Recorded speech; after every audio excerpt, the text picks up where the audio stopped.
Shalom sahabat Lexio Divina yang dikasihi Tuhan Yesus Kristus. Kita akan masuk dalam satu seri yang berjudul Siapakah Yesus? Dan ini diambil dari perkataan Yesus Kristus sendiri tentang pernyataan dirinya dengan kata Aku adalah, yang ada di dalam kitab Injil Yohanes. Ada 7 kali Yesus mengatakan Aku adalah, dengan tegas untuk memperlihatkan bahwa Yesus adalah Allah Putra, bagian dari Tritunggal Kudus. Dia adalah Allah yang menjadi manusia. Episode pertama ini akan kita buka dengan judul Menukar Hidup Kekal dengan Ferrari. Nah, teks kita dari Yohanes pasal yang ke-6 ayat 25 sampai 35 dan juga 47 sampai dengan 58. Di dalam Yohanes pasal yang ke-6, Yesus baru saja melakukan mujizat, yaitu memberi makan 5.000 orang laki-laki sampai kenyang. Nah, setelah itu Yesus menyuruh murid-muridnya pergi ke tempat yang ditentukannya dan dia menyingkir.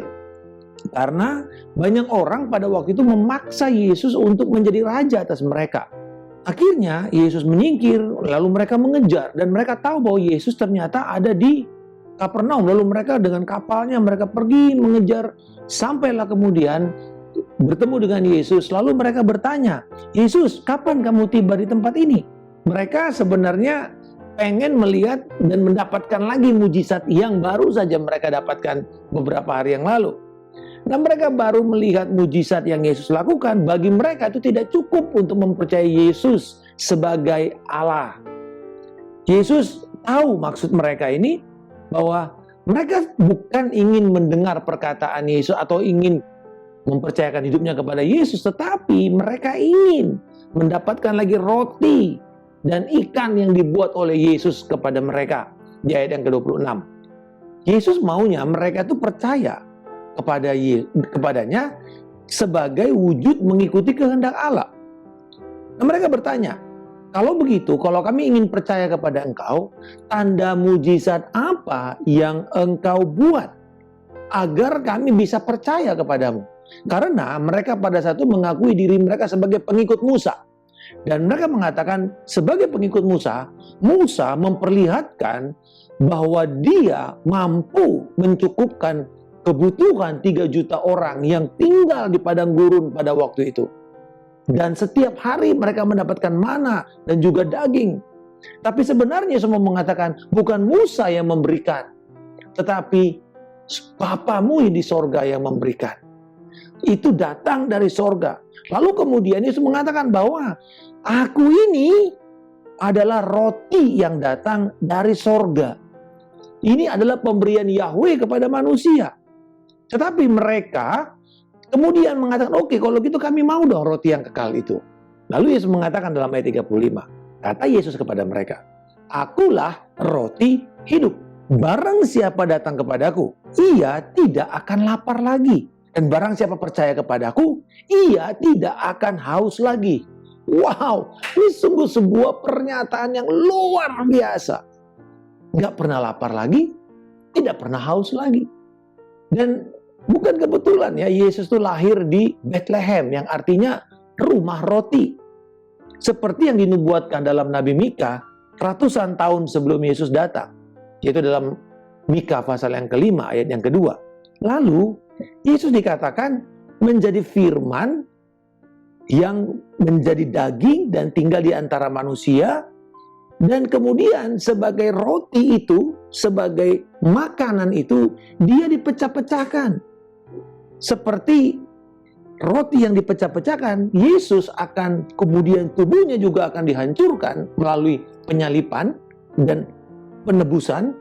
Lalu kemudian dia akan bangkit sehingga kita bisa mendapat penebusan seperti yang dinubuatkan di dalam Yesaya. Ada 3 hal yang kita akan belajar tentang hakikat roti dan bagaimana Yesus menggenapinya. Yesus adalah roti hidup dari sorga. Dia adalah penopang hidup yang mampu membawa kita sampai kepada kekekalan. Yesus nyata adanya. Dia bukan sekedar sebuah konsep pemikiran filsafat. Yesus bukan sekedar konsep pemikiran bagus yang nanti sejajar dengan pemikiran-pemikiran manusia lainnya. Tetapi Yesus adalah pribadi nyata yang mampu dan sanggup untuk membawa kepenuhan hidup kepada manusia yang percaya kepadanya. Semua kenikmatan dunia ini akan satu saat nanti membuat kita lapar lagi.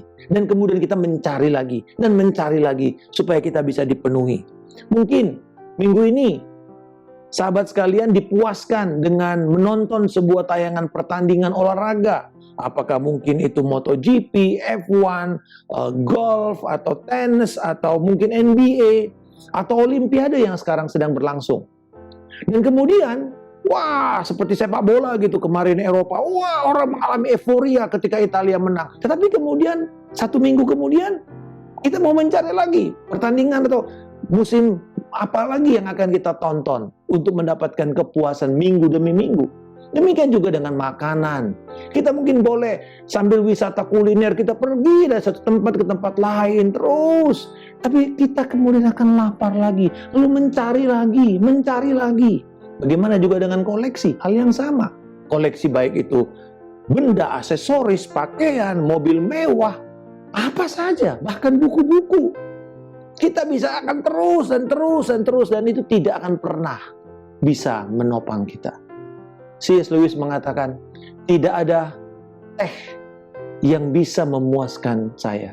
Dan tidak ada buku yang terpanjang yang bisa memuaskan pikiran kita. Kecuali Kristus yang adalah kepuasan hidup kita. Kristus adalah penopang hidup kita. Dan tidak akan pernah rusak, tidak akan pernah basi, karatan, usang. Karena dia adalah kepuasan hidup yang kekal.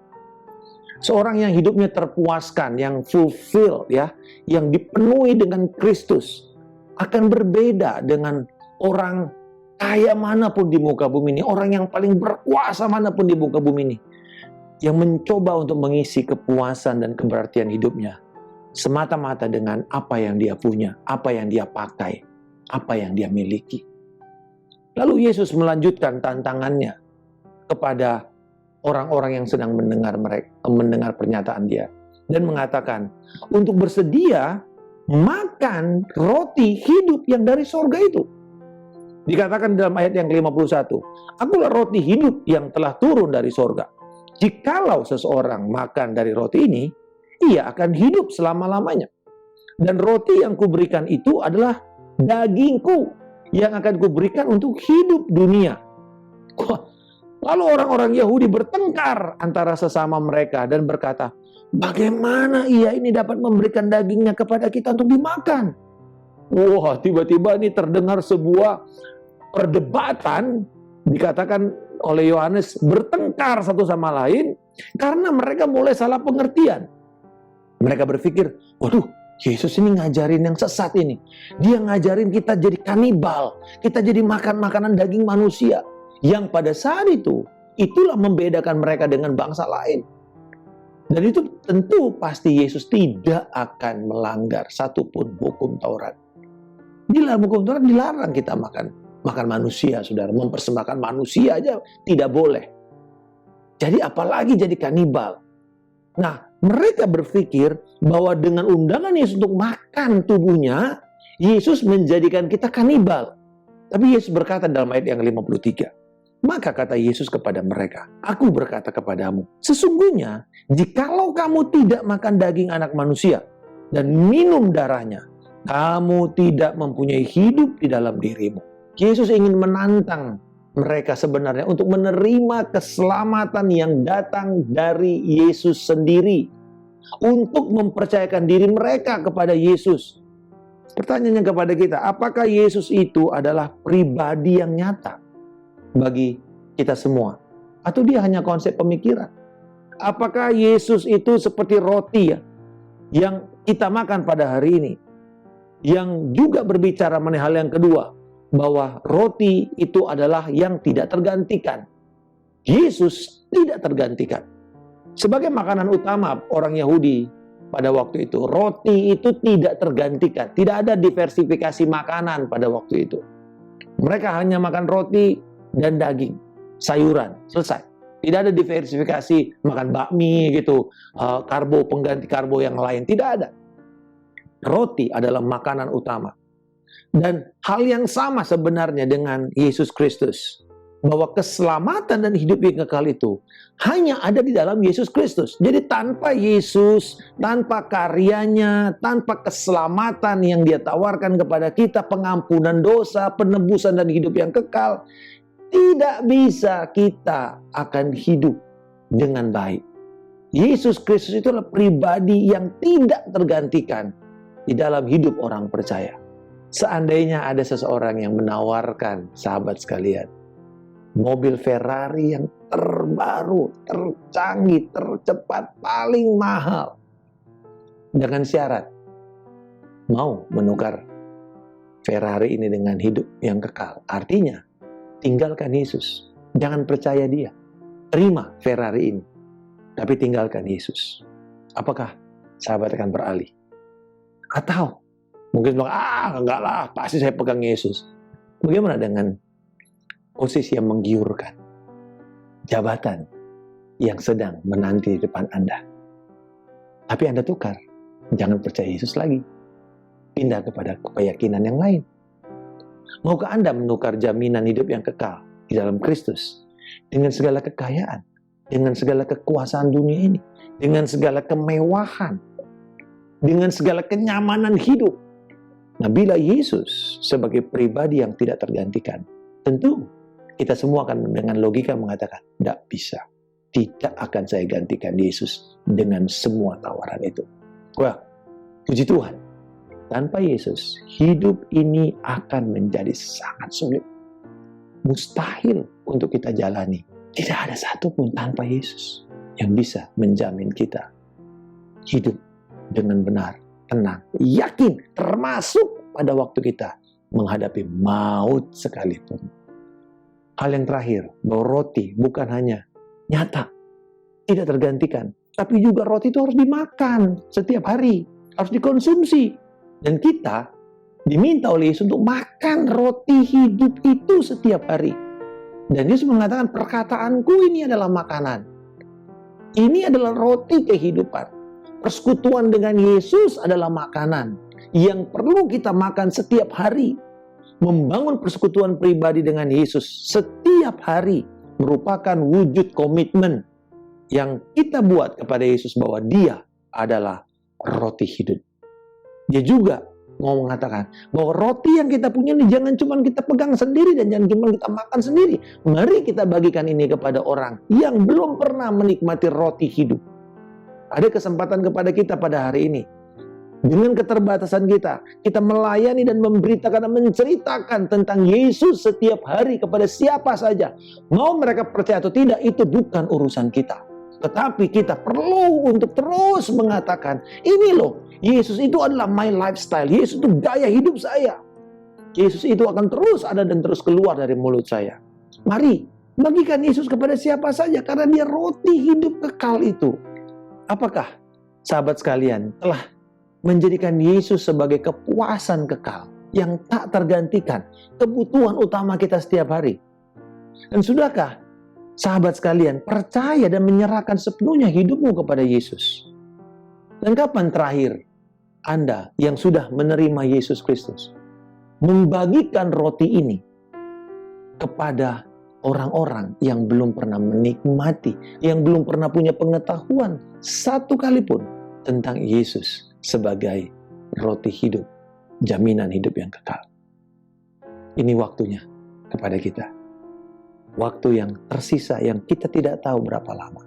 Tapi hari ini diberikan kesempatan kepada kita. Mari, makanlah roti yang kekal dan bagikan ini kepada yang lain. Bapa di surga, aku berterima kasih atas pemberian roti hidup yang kekal dari surga. Tolonglah aku untuk teguh memandang Yesus sebagai makanan utamaku yang tak tergantikan, dan tanpanya aku binasa. Tolonglah aku Tuhan untuk juga berani membagikan roti hidup ini kepada mereka yang belum pernah menikmati karunia hidup yang kekal di dalam Yesus Kristus. Di dalam nama Tuhan Yesus Kristus, aku telah berdoa dan mengucap syukur. Haleluya. Amin. Salam kemenangan. Saya Pendeta Markus Simanjuntak.